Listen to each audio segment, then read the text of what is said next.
Yeah.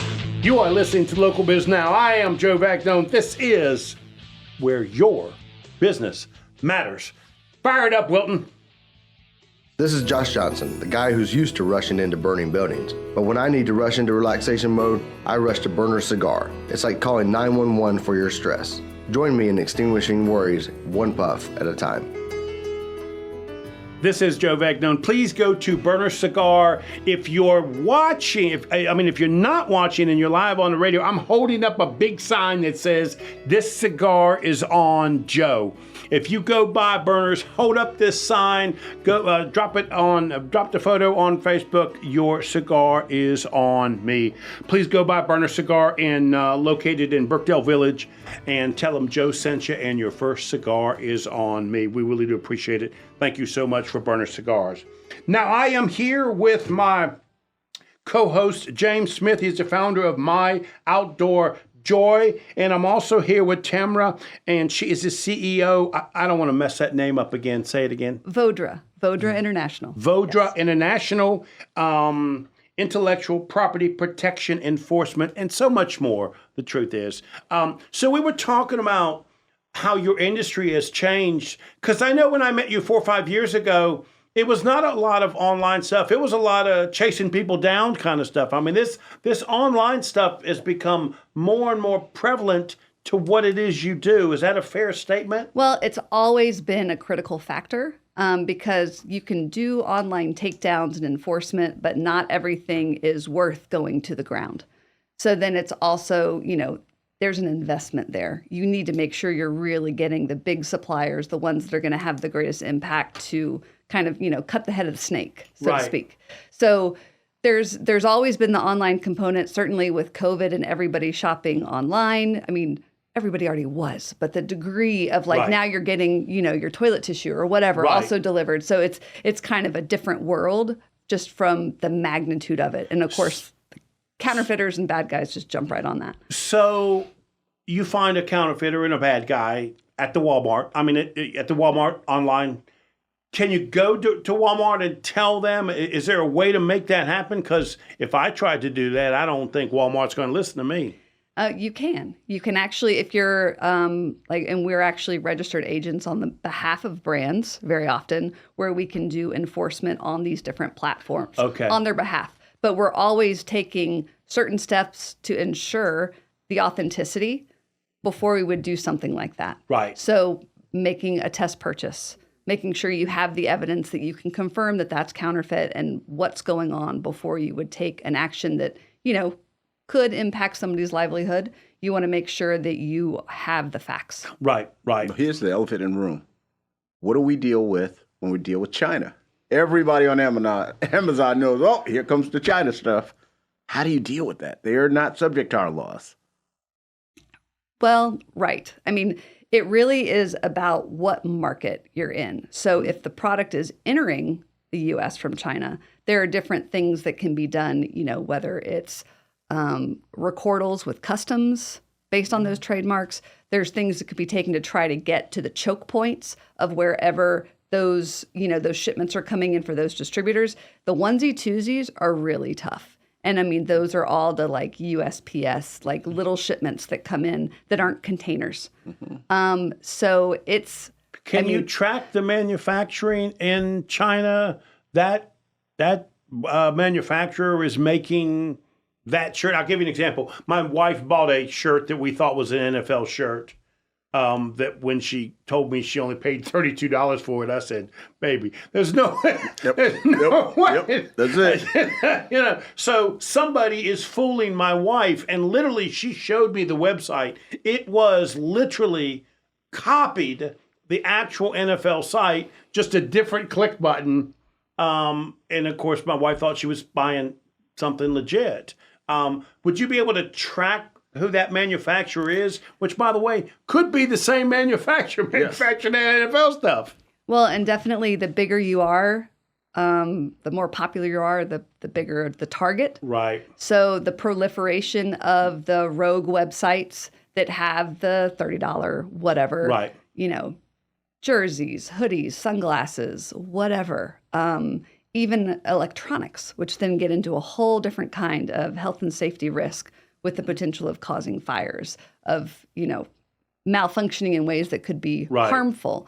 So as far as getting back to the manufacturer, there are instances where we have and we can, but you really have to, because there's so many. And of course, a lot of these websites, there may be that one, but they may have a whole host of sites they're running. That's just one. So then you're always trying to get back to like brands that have enforcement strategies and are really, developing these programs. They're looking into what are the connections and who, if we're going up the chain, we want to try to take down everybody at once. And how do we deal with the consumer? So here's the thing that I look at. We have a lot of rules. We have a lot of enforcement. But the consumer goes out and they buy something for $10 that they know should be $55. And then they complain. You beating on my wife for that $30 shirt that she knew should have been $120. Hey, I'm not saying anything. Because one of the things that you often see on Amazon is when you look at the reviews, somebody will say, oh, this is just junk. Well, and my response always on Amazon is, well, when you bought something for $2, when you know it should be $100, stop complaining. You bought the low price item. That's how Walmart came about. That's how Aldi's came about. People wanted cheap. They necessarily didn't want good. How do we deal with the consumer in America? Well, I mean, a big piece of it is, education and having them be aware. But there's also people that buy counterfeits and don't care. I mean, the kids are buying dupes. They're talking about it. It's cool with reps. So there's this whole culture that's coming up with this younger generation too, where if they can't afford it, they're going to find it another way. And I mean, influencers, there's all kinds of stuff going on social media where counterfeits can be cool. And where I'm on a committee through the International Trademark Association. It's a huge global organization that supports this industry.